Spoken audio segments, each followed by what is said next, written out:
आप देख रहे हैं पब्लिक मुद्दा। दो क्लासेस चालू किया है और आज से कुछ अधिकारी आपका शिक्षक भी आए थे बताने के लिए कि किस तरह का मराठी सीखना चाहिए जी। तो उसको लेकर क्या कहेंगे और आपने कुछ मांग भी की है कुछ ट्रैफिक डिपार्टमेंट से तो कुछ जगह आपको चाहिए तो कहाँ पर ये जगह चाहिए और किस वजह से चाहिए। देखिए, एक महीने पहले जब ये मसला शुरू हुआ था महाराष्ट्र के अंदर मराठी भाषा को लेकर लोगों को, रिक्शा ड्राइवरों को मारा पीटा जा रहा था, उस वक्त हमारे दिल में एक ख्याल आया कि लोगों को कुछ न कुछ मराठी सीखनी चाहिए। उस वक्त हमने ये फैसला किया था कि अपनी जगह पे अपने टीचर्स को रख के हम कोशिश करेंगे कि जो अपने इलाके के रिक्शा ड्राइवर हैं, टैक्सी है, ओला, उबर, उनको सिखाने की कोशिश की जाएगी। फिर बाद में ये पता चला कि गवर्नमेंट उसके ऊपर संजीदा है, गवर्नमेंट उसके ऊपर सोच विचार कर रही है लोगों को सिखाने के लिए। तो उसको वेरीफाइड एक रिकॉग्नाइज जो है वो एक कोर्स लेके आएंगे, जो कोर्स लेने के बाद में बाकायदा सर्टिफिकेट देंगे लोगों को सीखने के बाद। तो वो कोर्स आ चुका है और गवर्नमेंट प्रताप सरनाईक की टीम की तरफ से ये आया है। उन्हीं की टीम से अभी आप लोगों ने देखा कि उनके लोग आए हुए थे, उनके मराठी साहित्य संघ के सदस्य थे और दूसरे लोग थे। तो वो लोग यहाँ पर आए, उन्होंने आज इस क्लास की ओपनिंग की है और आज जैसा आप देख सकते हैं कि तकरीबन 60 से 70 लोगों ने रजिस्ट्रेशन करा चुके हैं। ऑलरेडी एक हफ्ते से हमारी टीम इसके ऊपर काम कर रही है। हम एक पैम्पलेट बना के रिक्शा ड्राइवरों तक पहुंच रहे हैं, उनको ये पैम्पलेट दे रहे हैं, अपना यहाँ का एड्रेस बता रहे हैं, रजिस्ट्रेशन कराए हैं। एक बैच में जो है मैक्सिमम 50 लोग रहेंगे और 4 से 5, 5 से 6, 6 से 7 जैसी सहूलत, क्योंकि रिक्शा ड्राइवर को ये पता नहीं कि वो कब आएंगे, क्या वक्त है उनका ड्यूटी का, कौन सी टाइमिंग वो चलाते हैं। तो उनकी सहूलत के हिसाब से या दिन में, दोपहर में, शाम में, जैसा जो बैचेस बनेंगे, कम से कम 25 लोगों का, 30 लोगों का एक बैच बनेगा जो इस जहाँ पे वो स्कूल चालू होगी। तो उसके लिए जो टीचर्स है वो गवर्नमेंट देगी, वो फ्री ऑफ कॉस्ट है। जगह हमको प्रोवाइड करना है और ये जो एटमॉस्फेयर है, पंखा, लाइट, ये जो है ये हमारी जिम्मेदारी रहेगी। बाकी पढ़ाने के टीचर जो है, जैसा कि आप देख सकते हो, टीचर वो यहाँ पर आ चुके हैं, वो गवर्नमेंट की तरफ से रहेंगे, मराठी पढ़ाने वाले लोग रहेंगे। वो बैचेस बना के, जैसे आज मंगल का दिन एक है तो मंगल को 4 से 5 बजे, 5 से 6 बजे, 6 से 7 बजे, ऐसे अलग बैचेस के शक्ल में जो है ये क्लासेस इंशाल्लाह चलेंगी।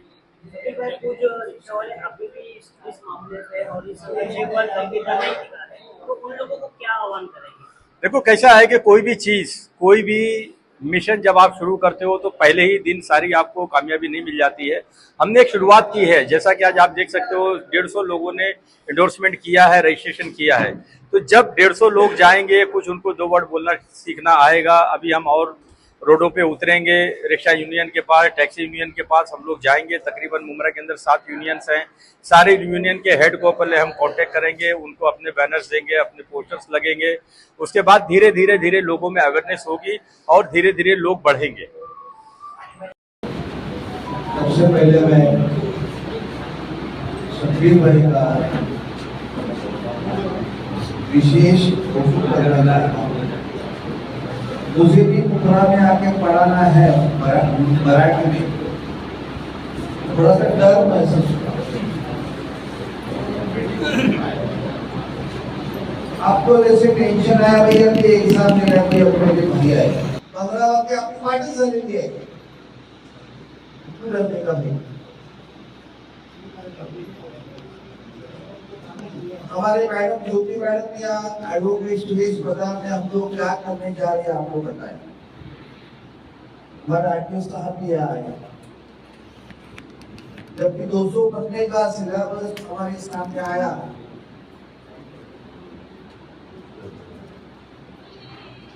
तो पहले सबसे पहले मुझे फोन आया उप मुख्यमंत्री एकनाथ शिंदे साहब का, डबल सही क्या हो रहे थे, मैं भी रिक्शा वाला था। अगर उस वक्त मेरे हाथ में 200 बनने का अगर पुस्तक आप लेकर पढ़ो बोलते थे तो मैं महाराष्ट्र का मुख्यमंत्री नहीं होता।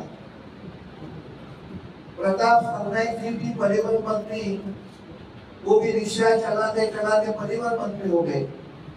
शायद इन फ्यूचर में आपके भी कोई बन सकता है।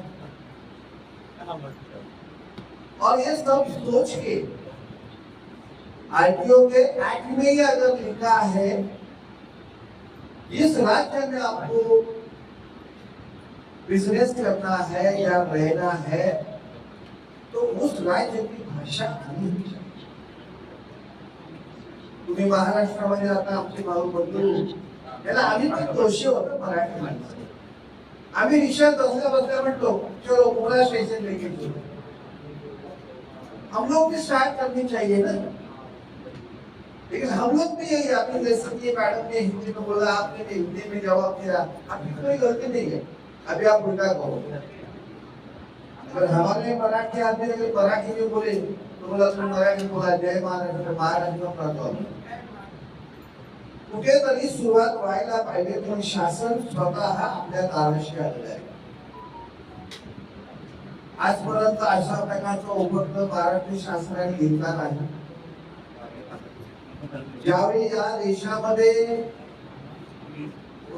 शिक्षण व्यवस्था ज्यावेळी आली आणि आपल्याला सगळ्यांना माहिती आहे, विवेकानंद हे नाव कोणी ऐकलं असेल,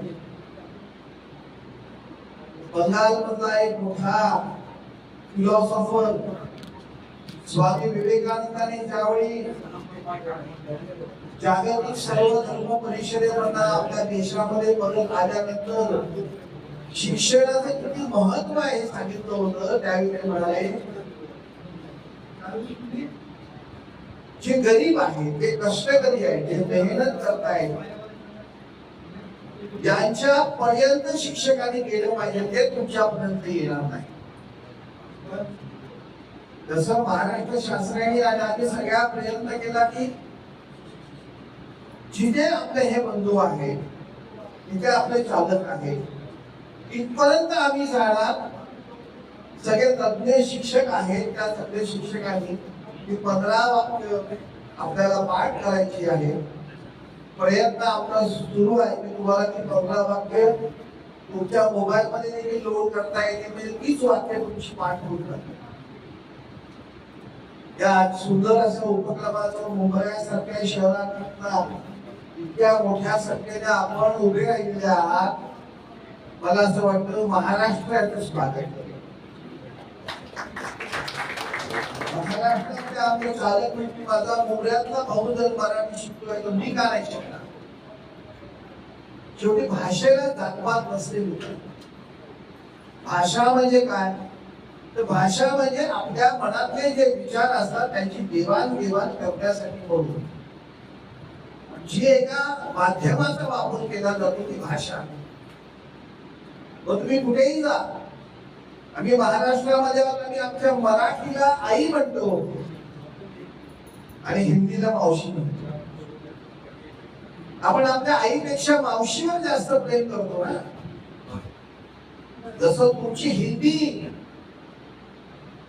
ही आई आहे, मराठी कोण आहे? मावशीवरती। आमच्या मराठीमध्ये एक म्हण आहे, आई बरो आणि मावशी जरो। मावशी आपल्याला प्रेम करायला शिकवते, प्रेम करते आपल्याला। आणि मला पूर्ण खात्री आहे या सगळ्या वातावरणात पाटीलजी मी तुमचं मनापासून कौतुक करतो, तुमचं नाव ऐकलेलं आहे आणि आमच्या ज्योतिताईला इतकं कॉन्फिडन्स की नाही आपण मुंबईमध्ये बघा कशी माणसं जोडली।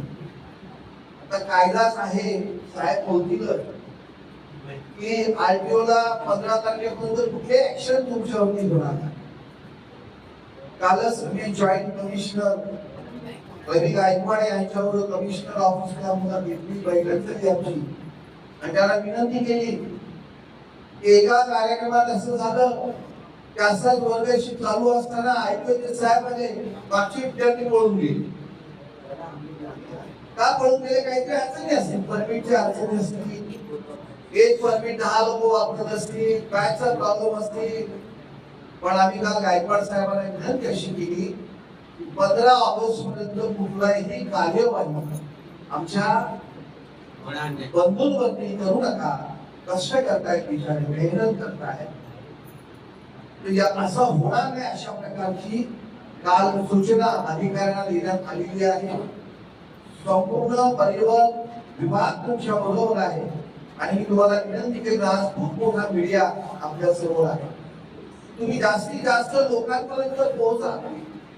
15 तारखेपर्यंत 15 वाक्य कुठली लेखी परीक्षा नाही, जे असेल ती ओरल परीक्षा होईल। ओरल म्हणजे विचारलं जाईल। उदाहरणार्थ मुझे मुंबई जाना है तो आप क्या मराठी में बोलेंगे? तुम्हाला सोडतो काय म्हणा, चला मी तुम्हाला सोडतो, बस एक वाक्य बोलतो। किती सोपं आहे। त्यामुळे वाक्य कोणती आहे ती तुम्हाला दिलेली आहे.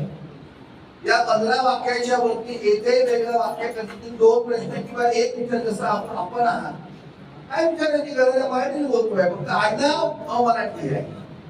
झालं ती परीक्षा पास. मी तर तुम्हाला अशी विनंती करीन की असे काही चालक असेल तर शिक्षण पण करा. तुम्ही या आणि 15 वाक्य शिकवा, शाळेवर शिकवा, इकडे शिकवा, तुम्ही शिक्षक व्हा. आणि जे शिक्षक होणार आहे ते शिकलेले काही मुलं आहेत, ते तरुण आहेत, शाळा कॉलेजमध्ये शिकलेले मराठी चांगलं आहे, त्याला आम्ही मानधन पण देणार. शासनाचं 700 रुपयाचं मानधन देणार आहोत. मॅडम मी तुम्हाला विनंती करीन, सर तुम्हाला विनंती करीन, तुम्हाला विनंती करतो असे कोणी उत्तम शिकवणारे शिक्षक करा नाही ते. आम्ही शाळा पाहिजे असं नाही ना. समजा आता या मॅडम जर उत्तम मराठी बोलताय किंवा तुम्ही उत्तम मराठी बोलताय, तुम्ही शिकलेले आहात, ही मराठी भाषा शिकू शकता आपल्याच माध्यमांना. आणखी प्रेमाने शिकवा, जिव्हाळ्याने शिकवा, आपुलकीने शिकवा, स्नेह अधिक वाढेल. आणि एका तासाचे 700 रुपये मिळतील. आज विषयाला 700 रुपये एका तासात नाही मिळत. ती देखील संधी मी ज्योतिषाला विनंती करीन की तुम्ही या माध्यमाला द्या. आणि 15 पर्यंत रोज 1 तास असे 4 लेक्चर आपण पूर्ण कराल असा विश्वास व्यक्त करतो. एकच राही जिंकले जातो विचार वगैरे ते काही उघडावे लागतात ते उघडा. त्याच्यासाठी जर आपण खूप सगळीकडे आपण खूप मेहनत केली आहे तर पुन्हा एकदा महाराष्ट्र शासन आमच्या सगळ्या साहित्यिक मंडळाच्या वतीने थोडं मनापासून तुमचं कौतुक करतो. आणि उद्यापासूनच वर्ग हे सुरू होतील आणि याचं रेकॉर्डिंग पाठवायचं. याचं प्रत्येकाची सिग्नेचर महत्वाची आहे. येताना 2 फोटो सगळ्यांनी आणावे लागतील. सारखेच फोटो म्हणजे बायकोवर आपल्याला कट करून आणू नका. बायको साईड त्याचा तो एक कट करून बायकोवर घेऊन येईल. आणि माझा जुना आहे आपला पाठीला असं की ते सारखे असले पाहिजे. उद्या समजा आठवणी क्रॉस चेकिंग केलं आपण डॉक्युमेंट दिल्यानंतर तर ती अडचण येता कामा नये. म्हणून तुमच्या सर्टिफिकेट वरती भेट फोटो आणि प्रवेश अर्जावरचा फोटो या 2 गोष्टी आणि त्या सेंटरची हजेरी त्या बाबतीत अधिक तुम्हाला आमचे जे केंद्र प्रमुख आहेत ते तुम्हाला सांगतील. धन्यवाद. जय हिंद, जय महाराष्ट्र.